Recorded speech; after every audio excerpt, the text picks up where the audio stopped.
Hello guys, good morning. Happy New Year po ulit sa inyo lahat, lalo na dyan sa Pilipinas. Ngayon guys, papunta tayo sa trabaho guys. January 1, 2026. Yan, welcome to year 2026. 26, yan. Nag-snow na naman guys.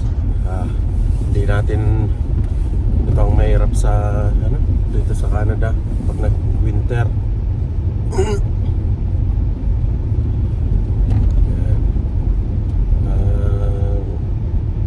Gabi hindi ko naintay yung alas 12 yung New Year. Nagtulog na ako guys kasi medyo nalasing din ako lang mag-isa uminom. Ayan.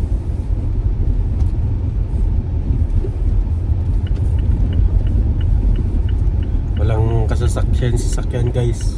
Laga nung bumiyahe kasi holiday. Pero kami may pasok pa rin kami guys.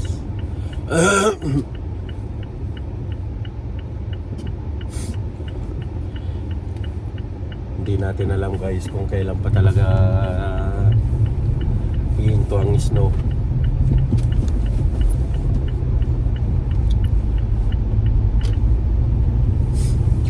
Hindi natin alam kung February, March.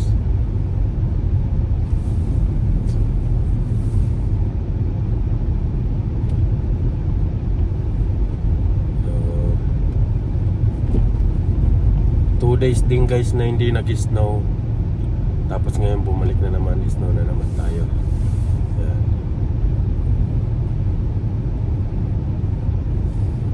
Kunti lang yung bumibiyahe sa sakyan guys, nasugatan ako kahapon sa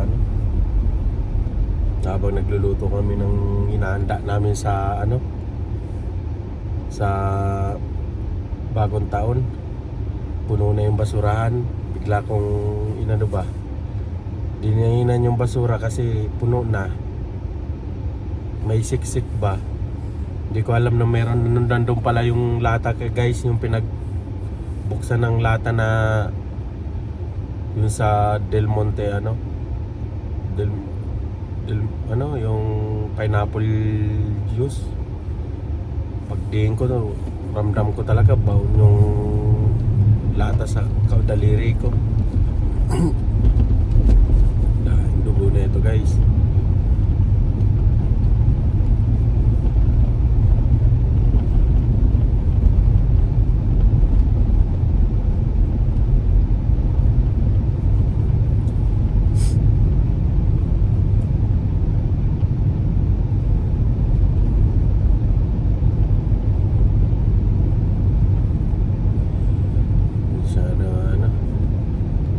Nandun na naman yung mga kasama ko niyan guys. Nauna na yun doon sa sa trabaho kasi maaga silang pumasok. Ako dati maaga guys pumapasok. Naano ko na yung oras, yung natansya ko na ba.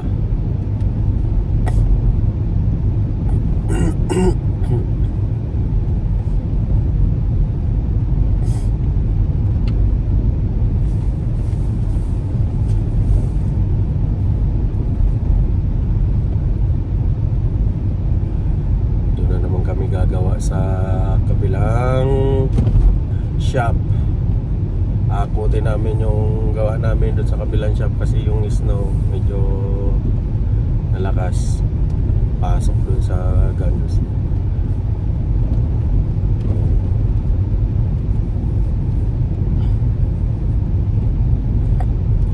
Dito guys, pag nag-uminit naman, pag nag-summer naman dito, mainit din kung mainit, pero yung init guys kaya mong tiisin, hindi katulad ng nandiyan sa Pilipinas pag mainit. Yung yung tarang napapasok pa talaga. Dito kasi guys, kahit sobrang init naman, yung yung kapaligiran malamig. May araw sobrang init, tapos yung may hangin malamig, kaya okay lang. Timpla suplado rin yung ano.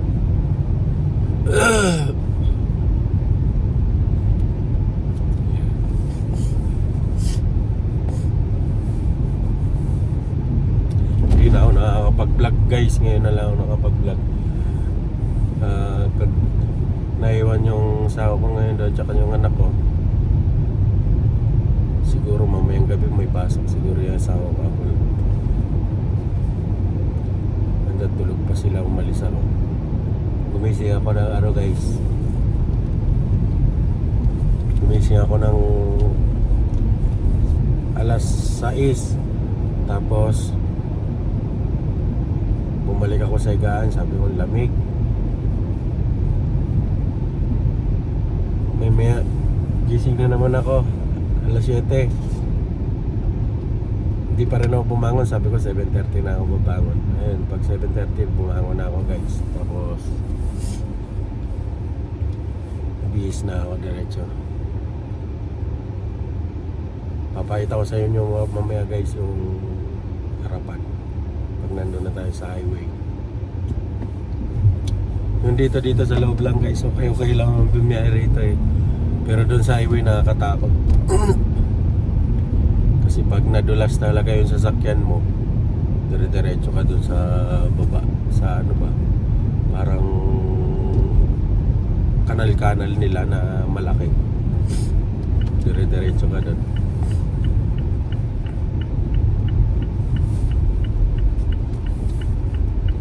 Walang ganong sakyan guys na mga guy. Walang holiday. Pasok pa rin tayo guys.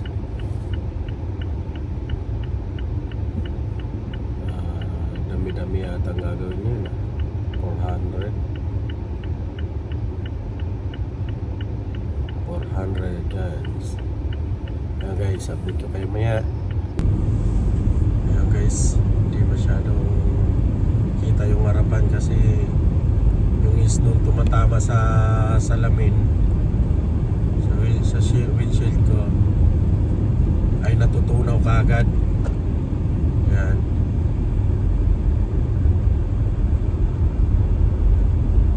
Kaya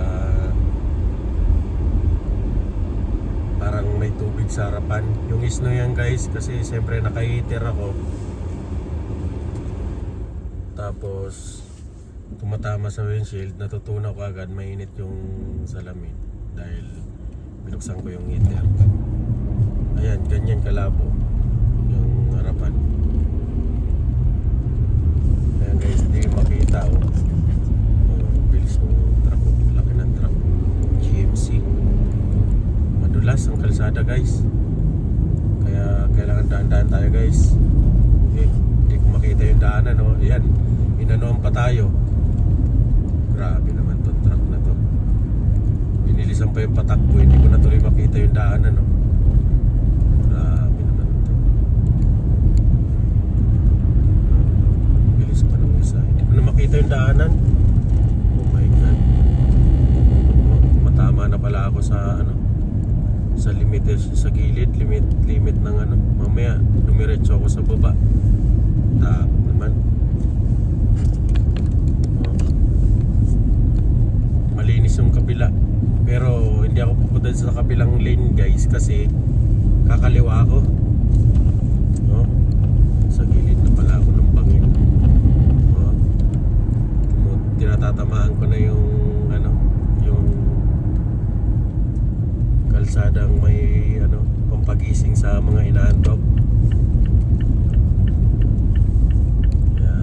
Dito na tayo guys. Kakaliwa tayo guys. Tawid pa tayo ng highway. Ang dulas guys.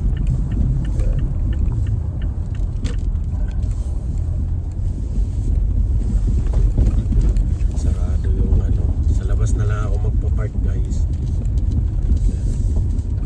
Kami lang may pasok guys. Sa shop.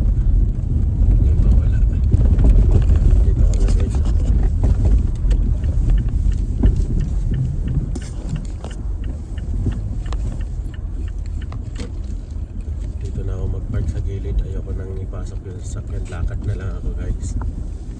Yan. Naglakad na lang tayo.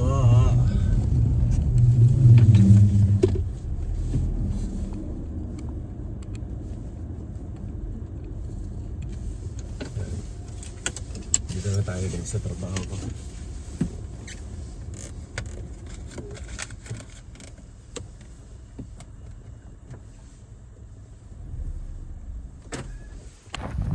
Ayan, papasok na tayo guys.